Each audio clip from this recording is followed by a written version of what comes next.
अस्सलाम वालेकुम गाइस। ये वीडियो लेक्चर नंबर 6 का थर्ड पार्ट है और इसके अंदर हम इस टॉपिक को फिनिश कर लेंगे। बिफोर स्टार्टिंग द वीडियो, पहले जो हमने लास्ट वीडियो में दो ट्रिक्स देखी थी वो ट्रिक यहाँ पे भी लिख लेते हैं।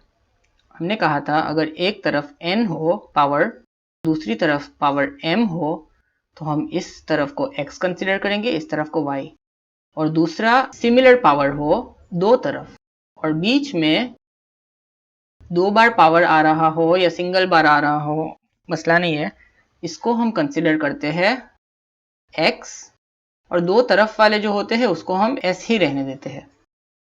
तो इस कॉन्सेप्ट को दिमाग में रखते हुए अब हम आगे बढ़ते हैं और एक क्वेश्चन डिस्कस करते हैं। क्वेश्चन ये है कि languages a power n and b to the power 2n, n is greater than is equals to 1। तो इसको पहले आप समझने की कोशिश करें, इसका क्या मतलब होता है। इसका मतलब ये है कि अगर a 1 होगा तो b कितने होंगे, 2। अगर a 2 होंगे तो b कितने होंगे, 4। ये कॉन्सेप्ट दिमाग में रखते हुए हमें आगे बढ़ना है। तो स्टार्ट करते हैं। s का क्या प्रोडक्ट होगा, अगर a 1 है तो b कितने होंगे, 2। और अगर हमें इस लैंग्वेज को और आगे कंटिन्यू करनी है तो हम बीच में क्या रखते थे, s। और लास्ट क्या होगा, a b b। x y x और s जब हम न्यू वेरिएबल को कब इंट्रोड्यूस करते हैं, जब हमारे पास पावर डिफरेंट हो रही हो। अभी देखो पावर सेम ही है, 2 है, n ही है दोनों की पावर, n की वैल्यूज बढ़ रही है, तो 2 हो जाए 3 हो जाए तब हम एक्स वाई को इंट्रोड्यूस नहीं करेंगे। अगर n की जगह m हो जाए तब हमें एक्स वाई की जरूरत होगी। तो अभी हमारा ऐसे ही हो गया। और एक क्वेश्चन को डिस्कस करते हैं। लैंग्वेज है a की पावर n, b की power 2n plus 1 and n is greater than is equal to 1। अभी देखो ये आपको कॉन्सेप्ट तो दिमाग में भी क्लियर होना चाहिए कि a की पावर n है, b की पावर 2n है, तो इसके लिए तो हम ये बनाएंगे। क्या हो रहा है, लास्ट में अगर a मेरे पास 2 है तो b कितने होंगे, 2n प्लस 1 का क्या मतलब है, b होंगे। अगर ये 2 है तो b होंगे 4 एंड 1 5। a अगर 3 है तो b कितने होंगे, 2 इंटू 3 हो जाएंगे 6 और 6 प्लस 1 इज 7। तो इस हिसाब से हमारे दिमाग में रहना चाहिए, अगर a 1 है तो b होंगे 3, 2 प्लस 1। तो हम लैंग्वेज बनाते हैं। अगर a 1 है तो b कितने होने चाहिए, वैसे तो 2 ही होने चाहिए। हम लास्ट में एक ऐड करते थे, सिंपल, लास्ट में हमने एक और ऐड कर दिया, दैट्स इट। और एक क्वेश्चन डिस्कस करते हैं। अब हम जो क्वेश्चन डिस्कस करेंगे ये थोड़ा सा डिफरेंट है। तो ये क्वेश्चन कुछ ऐसा है कि L languages W C W, मैं आपको समझाता हूँ W का मतलब, और ये R है,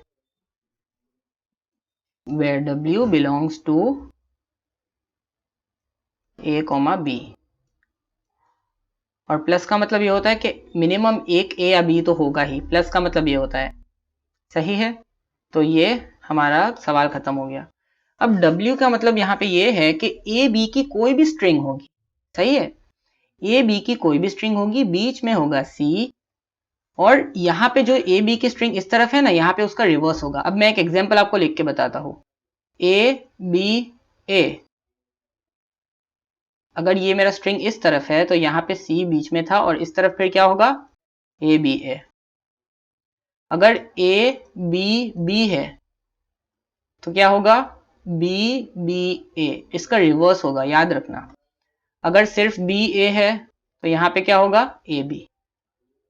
इस सवाल का मतलब ये है। तो इसको ध्यान में रखते हुए हम इसको सॉल्व करते हैं। इसकी CFG कैसी बनेगी, अब इसकी CFG थोड़ी सी अलग है। हमने क्या कहा था, अगर इस तरफ A आता है तो फिर इस तरफ क्या आना चाहिए, A। मैं कहता हूं अगर मेरी लैंग्वेज में A आए उसके बाद भी A आना ज़रूरी है, या फिर अगर मेरी लैंग्वेज में B आए उसके बाद भी बी आना ज़रूरी है। इसको थोड़ा सा मैं आगे कर लेता हूँ ताकि हमारे पास जगह हो जाए।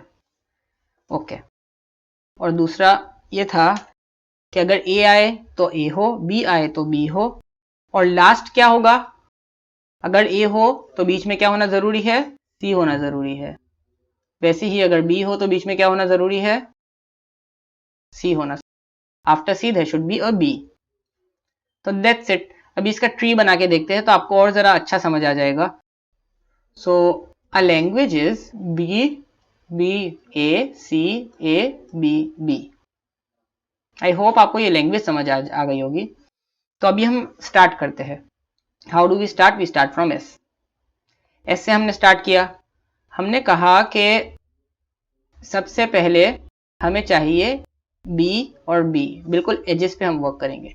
मैं कहता हूँ बी बी एंड बीच में क्या होगा? S, because I want to continue. Now what do I want? I want B and B. So again I write B B and बीच में क्या होगा? S. Now what do I want? A and बीच में C. यहाँ पे है कोई ऐसी कंडीशन? हमारे पास है ए एंड बीच में सी। यहाँ पे हम प्लेस करेंगे ए बीच में C. So we have the string which is B A B B and middle में C, B A C A B. तो ये हमारी स्ट्रिंग करेक्ट हो गई है। और एक लास्ट क्वेश्चन डिस्कस करते हैं, उसके बाद हमारा टॉपिक हम खत्म कर देंगे। तो क्वेश्चन बिल्कुल सेम ही है, सिर्फ उसके अंदर एक वन कंडीशन चेंज हो जाएगी और आप ट्राई करना ये क्वेश्चन खुद करने का। अगर ये क्वेश्चन आप खुद कर लेते हो तो होपफुली आप पूरा टॉपिक आपका अच्छा हो गया है।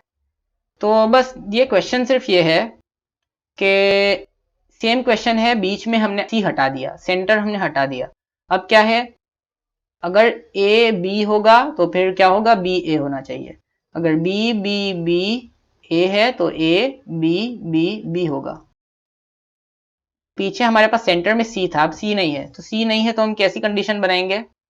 S has the products A S A B S B. ये तो सिंपल है, ये तो आएगा ही। हमें बीच में से सी हटाना था, तो हटाने के लिए लास्ट कंडीशन क्या है? ए और बी बी। That's it. ये हमारा सवाल खत्म हो गया। इसकी जल्दी से ट्री बनाते हैं जिससे आपको समझ आ जाएगा कि ये क्यों करेक्ट है, और हमारा वेरीफाई भी हो जाएगा कि हमने ये जो CFG बनाई है वो करेक्ट है। तो हम इस लैंग्वेज के लिए बनाते हैं B B B A B B B. We'll start from S. What are the last and first letter? These are B. तो B B कर दिया और बीच में हमें कंटिन्यू करना है S। फिर से हमें चाहिए बी बी बीच में S। फिर से बी चाहिए, बी बीच में S। अब क्या चाहिए? सिर्फ 2 ए चाहिए, ए और ए, खत्म हो गया। B B A B. So that's all for this video. Hope आपको ये समझ आ गया होगा। ये हमारी CFG डिज़ाइनिंग CFG का टॉपिक ख़त्म हो चुका है। अगर आपको कोई ऐसा क्वेश्चन है जो इस सारे लेक्चर पार्ट 1, पार्ट 2 और पार्ट 3 में कोई कन्फ्यूजन है तो नीचे कमेंट कीजिए। अगर आपके पास कोई ऐसा क्वेश्चन है जो आपको चाहिए कि सॉल्व मैं करके दूँ तो ज़रूर आप मुझे मैसेज कीजिए या नीचे कमेंट कीजिए। Thank you.